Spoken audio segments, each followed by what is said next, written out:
ఇక్కడ చూసినప్పుడు tariff burden on consumers 32,166 కోట్లు పడింది. రెండు అప్పులన్నీ అన్ని యూటిలిటీస్ కలిపి 49,596 కోట్లు. ఇవి కాకుండా ఇన్ఎఫిషియెంట్ గవర్నెన్స్ వల్ల ఏ ప్రాజెక్ట్ ఎప్పుడు ప్రారంభించాలనో ప్రారంభించకుండా పోవడం, అన్నీ క్లోజ్ చేసి షార్ట్ టర్మ్ పర్చేసెస్ చేయడం, ఇష్టానుసారంగా చేసిన దానివల్ల 47,741 కోట్లు పెరిగింది. మొత్తం మీరు చూస్తే 1,29,503 కోట్ల రూపాయలు టోటల్ లాసెస్ ఈ రోజుటికి 5 ఏళ్లలో జరిగి ఈరోజు మనకు ఇంత లాస్ ఉండే పరిస్థితి వచ్చింది. నెక్స్ట్ ఇక్కడికి వచ్చినప్పుడు టారిఫ్ బర్డెన్ ఆన్ కన్జ్యూమర్ 32,126 కోట్లు చూపించాం.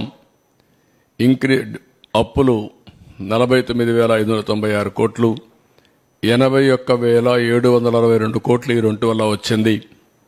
ఇది కాకుండా ఇన్ఎఫిషియన్సీ హెడ్స్ ఇచ్చాం ఒక 7 దాకా.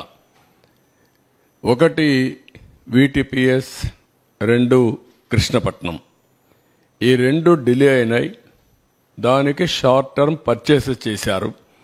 12,808 కోట్ల రూపాయలు అదనంగా భారం పడింది. పోలవరం హైడ్రో ఎలక్ట్రిక్ ప్రాజెక్ట్ని టెండర్ మార్చారు, కొత్త ఏజెన్సీకి ఇచ్చారు. అది 23కి కావాల్సింది 26కి వెళ్ళింది. దానివల్ల 4,737 కోట్లు పెరిగింది. Additional impact of power, short term power purchase అందులో కవర్ అయింది కాకుండా చూస్తే 2,691 కోట్లు పెరిగింది. 7,000 మెగావాట్లు సోలార్ పవర్ ఫ్రమ్ సెకీని తీసుకుంటామని చెప్పి ఒప్పందం చేసుకున్నారు. దానికి సంవత్సరానికి 3,850 కోట్లు, 25 ఏళ్ళు ఒప్పందం. అది అదనంగా 25 ఏళ్ళు పడుతుంది. ఇంకా రాబోయే రోజులు ఇంకా స్టార్ట్ కాలేదు, అది ఎప్పటి నుంచో స్టార్ట్ అవుతుంది కూడా చూపిస్తాను.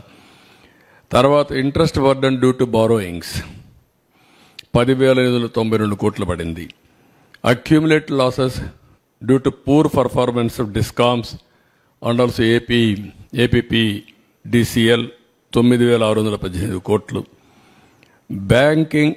బ్యాకింగ్ డౌన్ ఆ పవర్ స్టేషన్ని కెపాసిటీ తగ్గించడం, నిలిపేయడం, ఆ టైంలో షార్ట్ టర్మ్ పర్చేసెస్ కొనడం, ఇలాంటి కొన్ని చేశారు. దానివల్ల ఒక 3,135 కోట్లు పెరిగింది. అంటే మన కెపాసిటీ ఉంది, ఆ పవర్ ప్రాజెక్ట్ ఆపరేట్ చేయరు, థర్మల్ ఆపరేట్ చేయకుండా వదిలిపెట్టి బయట కొన్నారు. దానివల్ల కూడా విపరీతంగా పడింది. మొత్తం కలిస్తే 47,740 కోట్లు. గ్రాండ్ టోటల్ చూసినప్పుడు 1,29,503 కోట్లు పెరిగింది.